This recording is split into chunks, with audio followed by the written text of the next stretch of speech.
Если Владимир Александрович обиделся, я извиняюсь перед ним за эти слова. Может, мне и не надо было. Ukraine forced Lukashenko to surrender without conducting a single military operation and erased Vladimir Putin's Northern Front equation at the table. Я думаю, що йому тижня буде достатньо цього зробити. Якщо він це не зробить, зробимо ми. Belarusian leader Alexander Lukashenko, in an interview he gave on June 15th, showed that he had lost faith in Putin's army and lit the fuse of a quiet diplomatic betrayal. Если Владимир Александрович обиделся, я извиняюсь перед ним за эти слова. Может, мне и не надо было. The dictator, seeing the asymmetric threats beyond the border and the possibility of a 1,500-kilometer front opening on the table, stepped back with visible fear, officially apologized to Ukraine, and retreated, declaring that he does not find it realistic for the Russian army to achieve a military victory. Lukashenko is openly questioning the Kremlin's war vision. Ukraine is succeeding in both neutralizing the massive threat in the north and driving the alliance into panic from within, scattering it. To understand the background of Lukashenko's retreat in panic and fear, it is actually sufficient to look back just a few weeks. What stands before us is not a suddenly emerging diplomatic enlightenment, but an asymmetric intelligence reality that Ukraine's headquarters put on the table. In late May 2026, Ukraine's Unmanned Aerial Vehicle Forces commander Madyar Brovdi issued a very clear warning to the Minsk administration, publicly announcing that they had identified 500 potential strategic targets in Belarusian territory. Immediately following this announcement, the Belarusian General Staff rationally calculated that in a potential war scenario, the front line would expand by 1,500 kilometers. The sentence Lukashenko immediately highlighted in his June 15th interview, "The front expands by 1,500 kilometers, neither we nor the Russians can secure this," was the outward expression of the rational nightmare created by these 500 targets. A 1,500-kilometer border stretch consisting of forested and flat terrain, largely devoid of natural defense barriers, creates an unmanageable security gap for an army with only 45,000 active personnel. The Belarusian army lacks the operational depth to protect the strategic facilities behind it while trying to hold this massive line. Kyiv's mapping of a neighboring country's depths, this transparently was a task far beyond ordinary observation. The process involves much more than an ordinary observation operation. This picture, emerging from the integrated operation of signals intelligence, satellite data, and human assets on the ground, made it necessary for Lukashenko to describe his country as an open book. In the first layer, NATO warning platforms scanning the airspace from beyond the border and high-resolution satellite systems are continuously transferring the thermal signatures of Belarusian military bases, radar stations, and logistics hubs into the data pool. In the second layer, local intelligence elements such as the Atesh partisan network, conducting effective operations inside Russia, are providing physical confirmation of these coordinates in Belarus's railway networks and around industrial facilities. In the final stage, Ukrainian analysis units are processing hundreds of thousands of data points per month, preparing the target matrix that would halt the country's vital functions. The profile of these 500 identified targets lays bare Belarus's true vulnerability.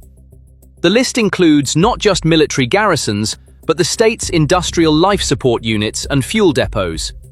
On a plane where even a superpower with vast geography and resources is showing strategic gaps in protecting its own financial centers, it is logistically quite difficult for a country squeezed into a narrow geography to resist these asymmetric threats. The Belarusian state mind, examining how billions of dollars worth of strategic refineries and massive energy centers inside Russia were disabled by asymmetric systems, was forced to accept that its current security architecture had collapsed. Belarus's geographic structure, with even its furthest point being only 350 kilometers from the Ukrainian border, turns the country into an accessible target board for Flamingo, unmanned systems with a 3,000-kilometer range. Minsk's air defense network consists predominantly of older generation S-300 batteries, designed primarily for high-altitude targets. It is assessed that these static batteries have a quite low capacity to provide protection against composite systems advancing in swarms at low altitude. Although it hosts nuclear-capable systems, Belarus, with its older generation air defense networks, is effectively rendered defenseless against modern autonomous drones with 3,000-kilometer range. The situation of armored capacity in the field does not paint a different picture either. The T-72B tanks, forming the backbone of armored units, harbor a systemic vulnerability against precision-strike Javelin missiles coming from above and FPV drones carrying smart munitions. The air forces consist of Su-25 and MiG-29 aircraft that do not meet fourth-generation standards and face survivability issues against advanced air defense systems. The dictator, describing his own country as an open book for the Ukrainian army, clearly saw the chasm between the technological asymmetry facing him and his military inventory. The Ukrainian headquarters, without using a single military force, brought its opponent to the point of surrender at the table without firing a single bullet, merely by demonstrating its intelligence capability. A head of state appearing on television screens and stepping back by saying, "My country is very vulnerable," cannot be read merely as a diplomatic maneuver. This situation is the outward expression of an expectation of deep structural collapse and a fear of logistical strangulation. The picture Lukashenko is watching, without taking his eyes off, is the becoming apparent of his ally, the Russian Federation, becoming indefensible against Ukraine's asymmetric moves on its domestic front. As confirmed by open-source intelligence analysts with NASA firm satellite data, Ukraine's long-range asymmetric operations created serious production losses at 38 strategic oil refineries deep inside Russia. As a chain reaction of this situation, noticeable contractions and supply crises in fuel logistics are currently being experienced in approximately 55 of Russia's regions, including St. Petersburg and Moscow. Partial disruptions at gas stations, difficulties in supplying diesel for agricultural activities, and fluctuations in commercial transport networks prove how much even a major energy producer can be affected by the side effects of cross-border operations.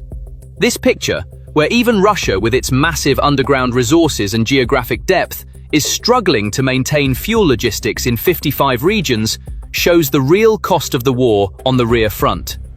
When the Belarusian leader adapts this picture to his own small, closed and centrally dependent economy, he grasps the severity of the risk much more clearly.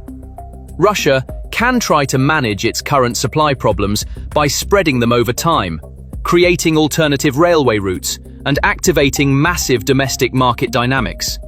But Belarus does not have such geo-economic flexibility or strategic depth. The heart of the country's energy supply, the backbone of the domestic market and industry, is tied to a single large structure, the Mazir refinery. It is a natural consequence of military logic that this facility is at the center of that 500 target list coordinated by Magyar's unit. In a potential escalation, this refinery losing its function means not a simple fuel fluctuation for Belarus, but the shutdown of the state's logistical functions. There exists a much more internal and organic threat wave that caused Lukashenko to leave the table. The Kastus Kalinowski Regiment. Belarusian citizens who were forced to leave the country due to state pressure during the turbulent political process of 2020 have today transformed into a regular military structure with high combat experience within the Ukrainian armed forces. According to research center data, these volunteers, numbering around 5,000, experienced modern warfare tactics on the ground from the Kiev defense to the Bakhmut trenches. This unit is not just a legion conducting border defense. It is a highly motivated organization whose reason for existence is to achieve a political transformation in Belarus.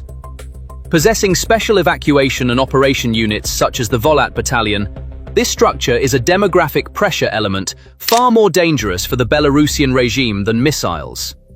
If the Minsk administration had sent its army to that wide 1,500-kilometer front line, it would have been forced to face these experienced soldiers speaking their own language and equipped with asymmetric warfare doctrines. How the 45,000-strong Belarusian army, consisting of conscripts with limited combat practice, would react against this force is a major analytical question. A command weakness or possible mutiny occurring within units overwhelmed by logistical difficulties is the regime's major internal security risk. The dictator is avoiding conflict by taking a rational step back to prevent not only the asymmetric systems coming from outside, but also the breaking of internal military and political fault lines. When we examine this geo-economic pressure through a global lens, Beijing's logistical concerns add massive weight to the process. Belarus is one of the quite vital transit routes of China's Belt and Road project, extending to Europe worth billions of dollars. The main railway bridges and trade arteries through which Chinese origin products reach the European market overland pass through this geography. Behind this sudden neutrality and apology move may lie the quiet but weighty geo-economic pressure that Beijing, not wanting its own supply chains to turn into a battlefield, is exerting on Minsk and Moscow. China's intercontinental trade vision rationally rejects Belarus turning into an active conflict zone, global insurance premiums skyrocketing, and logistics flows stopping. This situation is weakening Moscow's operational influence over its own regional ally, dragging the Kremlin into a diplomatic isolation. A military doctrine officially loses its validity when the close partners defending it see the strategic realities and leave the table, and the Kremlin is currently positioned at the center of this diplomatic loneliness. This diplomatic divergence has transformed into a planned and quiet betrayal directed at Vladimir Putin over the process. A rational sentence Lukashenko voiced on television, directly targeting the Kremlin's military vision, is an indicator that the supposedly unshakable alliance is weakening. The dictator's cold-blooded assessment that, "I do not find the military victory of Russia or Ukraine realistic," has devastated the absolute supremacy narrative that Moscow imposes on its own public at the Allied level.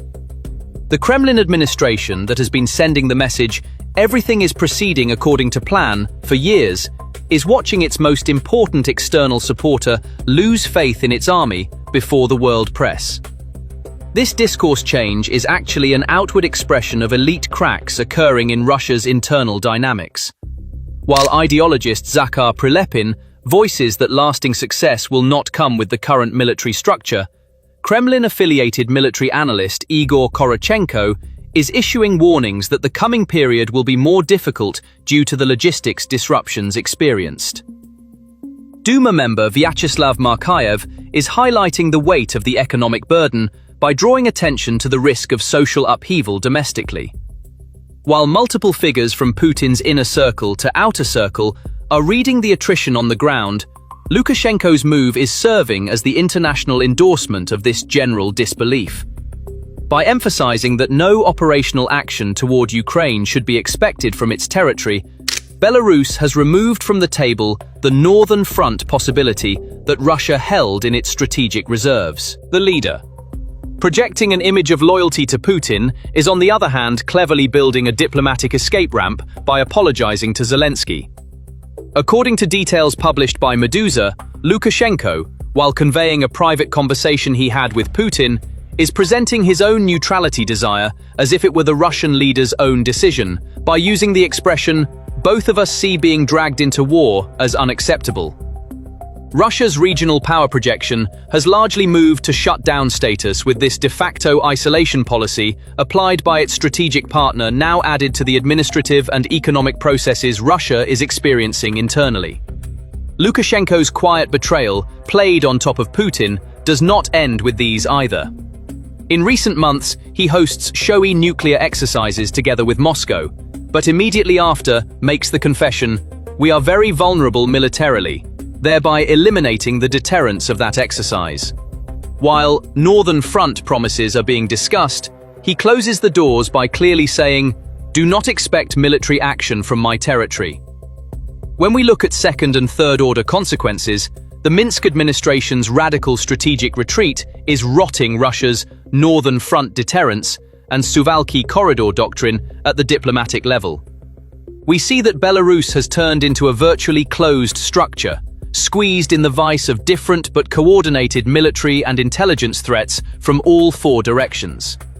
In the West, the comprehensive East Shield network, built by Poland, the vision of reaching a massive army capacity of 500,000 personnel, and the F-35 fighter jets, added to the inventory, are completely changing the regional security balance. In the north, the strengthening of the Lithuanian border with heavy military fortifications and modern sensor networks, and the German army deploying a fully equipped armored brigade outside its own borders for the first time in modern history, have blocked Belarus's outward-facing military options. NATO's large-scale exercises conducted in the region involving air, land and sea elements with 30,000 personnel are not leaving the Minsk administration any diplomatic space to maneuver. The Suwałki Corridor Doctrine, which theoretically kept on the table Russia's possibility of establishing a land logistics connection with Kaliningrad, has effectively fallen to destroyed status with this neutrality step taken by the Minsk administration.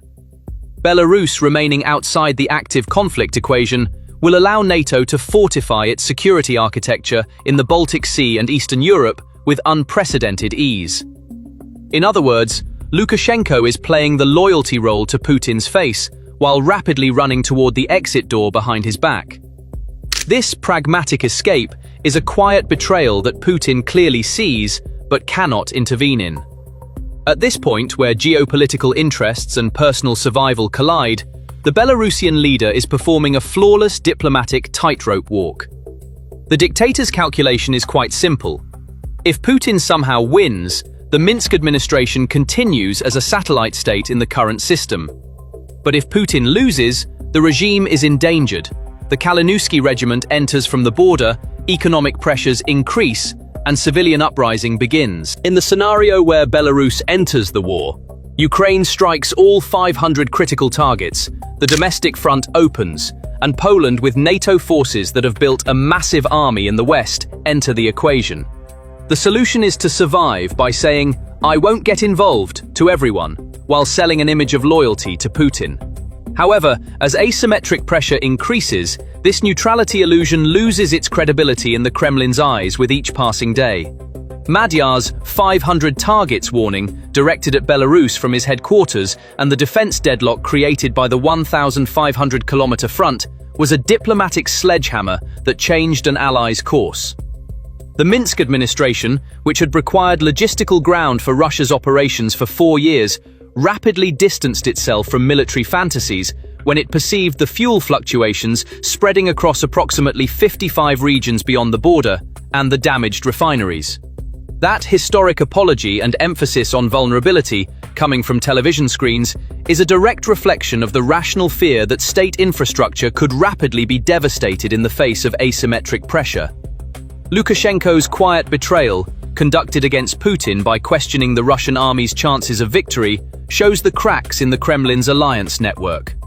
While the Ukrainian army turned the Northern Front equation in its favor without conducting a single military operation, Vladimir Putin has been pushed into a deep strategic loneliness, where even the partners he trusted have lost faith in his military capacity. So, what do you think about this topic? Share your thoughts in the comments. Thank you for choosing us.